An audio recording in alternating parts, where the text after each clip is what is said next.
नमस्कार, प्रणाम। जैसा कि मैं आपको अभी तक राधा रानी के विषय से अवगत कराती आ रही हूँ और राधा जी कौन है, राधा रूपी तत्व क्या है और राधा रूपी तत्व से हमें क्या प्रेरणा मिलती है। क्योंकि हम कौन हैं, हम कहाँ से आए हैं, हमारा जीवन का उद्देश्य क्या है। आज हम आज जो ये संसार है, एक समुद्र है। जैसे समुद्र में कभी कभी ज्वार भाटा भी आता है और कभी कभी लहरें भी उफान पे होती हैं, तो उन लहरों को कोई रोक नहीं सकता है। भंवर भी आता है।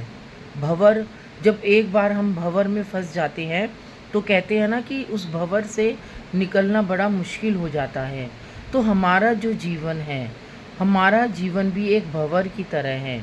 जब हम इस संसार में आते हैं तो भंवर रूपी संसार में ऐसे फंसते चले जाते हैं कि हम चाहकर भी उस संसार रूपी माया से निकल नहीं पाते हैं, क्योंकि हमारे ऊपर माया रूपी का जो भंवर है वो छा जाता है और हम चाहकर भी उस भंवर को पार नहीं कर पाते हैं।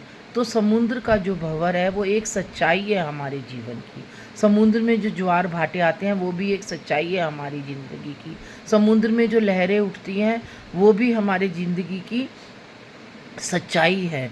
हमारी ज़िंदगी में इतने उथल पुथल होते हैं, हमारी ज़िंदगी में इतने सुख और दुख आते हैं, इतने आशा और निराशा होती है, इतना हमारी ज़िंदगी एक भंवर बन के रह जाती है कि हम समझ ही नहीं पाते हैं कि हमें जाना कहाँ है। लेकिन एक को ही पता होता है, और वो कौन है? वो है हमारा परमात्मा।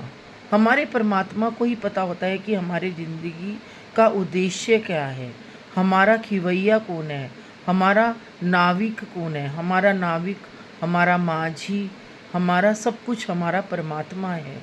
वही हमारी ज़िंदगी की नैया को पार लगाता है। ज़िंदगी की नैया का नाविक है वो।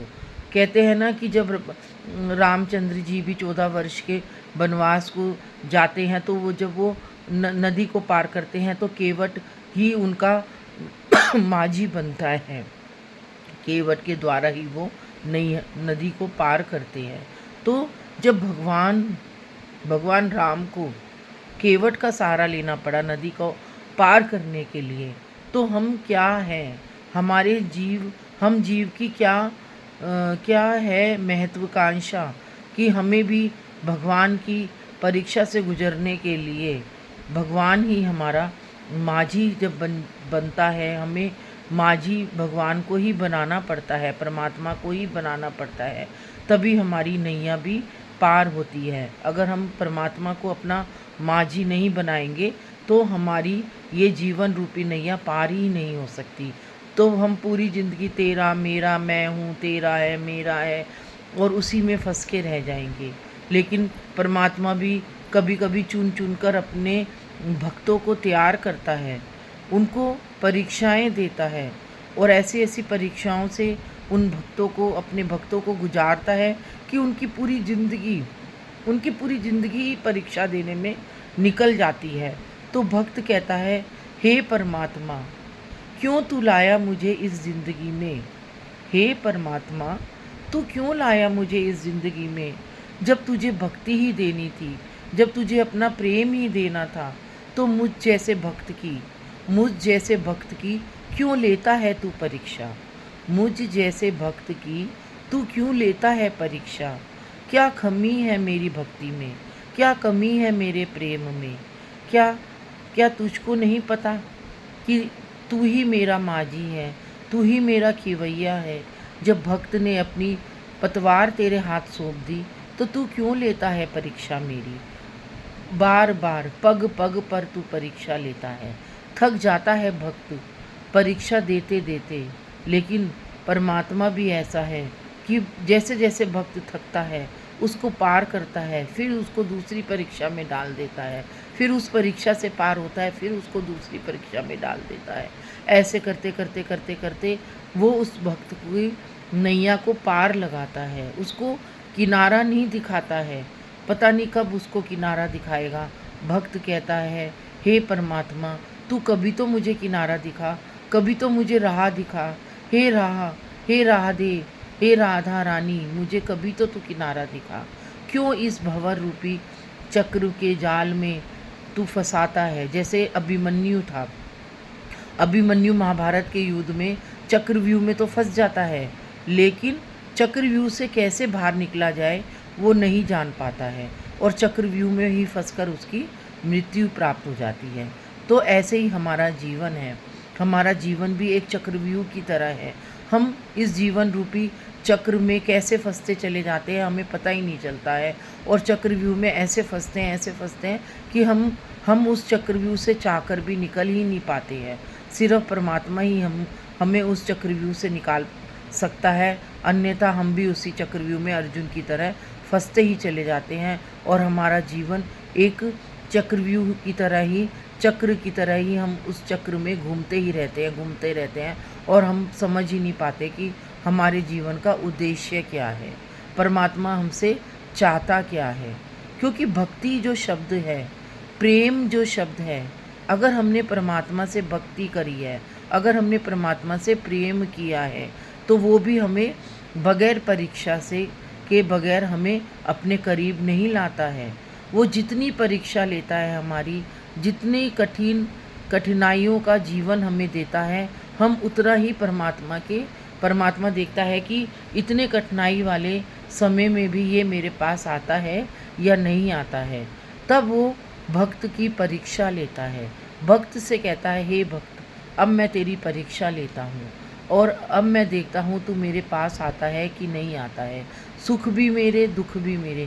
कहते हैं ना, सुख भी तुम्हारे हैं और दुख भी तुम्हारे हैं, कैसे मैं इन्हें दूर करूं, ये दोनों तुम्हारे हैं, सुख भी तो तुम्हारे हैं और दुख भी तुम्हारे हैं, कैसे मैं इन्हें दूर करूं, ये दोनों तुम्हारे हैं, मझधार में है नैया, तू आकर पार लगा दे, ये डूब रही है नैया, आकर तू पार लगा दे, सुख भी तो तुम्हारे हैं और दुख भी तुम्हारे हैं।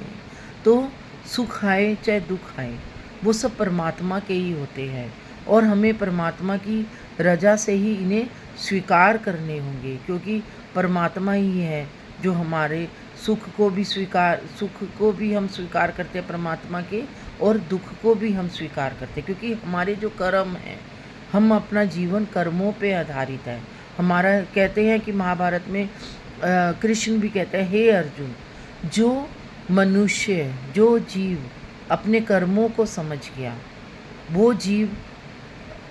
जो जीव अपने कर्मों को समझकर मुझको ध्याएगा, जो जीव अपने जीवन के उद्देश्य को समझकर मुझको अपनाएगा, जो जीव अपने मेरी भक्ति को अपना जीवन का उद्देश्य समझकर मुझे अपनाएगा, तो मैं भी उसको अपनाऊंगा, जिसके अंदर ईर्ष्या, द्वेष, छल, कपट नहीं होगा, जो कि अपने मन को स्वच्छ रखेगा।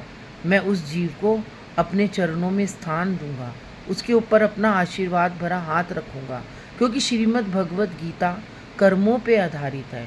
श्रीमद् भगवत गीता भक्ति योग, ज्ञान योग और कर्म योग पर आधारित है। तो हमें श्रीमद् भगवत गीता का अध्ययन करना चाहिए, अपने कर्मों पे अपना पूरा जीवन केंद्रित कर देना चाहिए। अगर आज हमें दुख आते हैं तो हमें ये समझना चाहिए कि हमारे पूर्व जन्म के कर्म हमारे आगे आ रहे हैं, और हमें उस कठिन परिस्थिति में हमेशा आगे बढ़ना चाहिए, ना कि ये कहना चाहिए कि आज हमें ये दुख आ रहा है तो परमात्मा तू हमारे साथ ऐसा क्यों कर रहा है। ये समझना चाहिए कि हमारे पूर्व जन्म के पाप हमारे नष्ट हो रहे हैं, तो परमात्मा आज इसी जन्म में हमारे से सभी वो कार्य करवाना चाहता है जो कि हम इस कार्य के लिए 84 लाख योनियों के बाद इस मनुष्य जन्म को प्राप्त किया, और आज हम उन कर्मों के द्वारा परमात्मा के करीब जाना चाह रहे हैं। और यही हमारे जीवन का उद्देश्य है, और यही हमारे जीवन का एक बहुत कठिन कार्य है। हमें इसे समझना है। जो समझ जाता है वो परमात्मा के करीब हो जाता है, और जो ना समझे वो परमात्मा उसको कैसे समझाए ये वो जाने, और परमात्मा ही जाने। आज के लिए इतना। आगे मैं आपको इस विषय से और अवगत कराती जाऊंगी। आप मेरे चैनल को सब्सक्राइब करिए, लाइक करिए और शेयर करिए। जय श्री राधे, श्री राधे।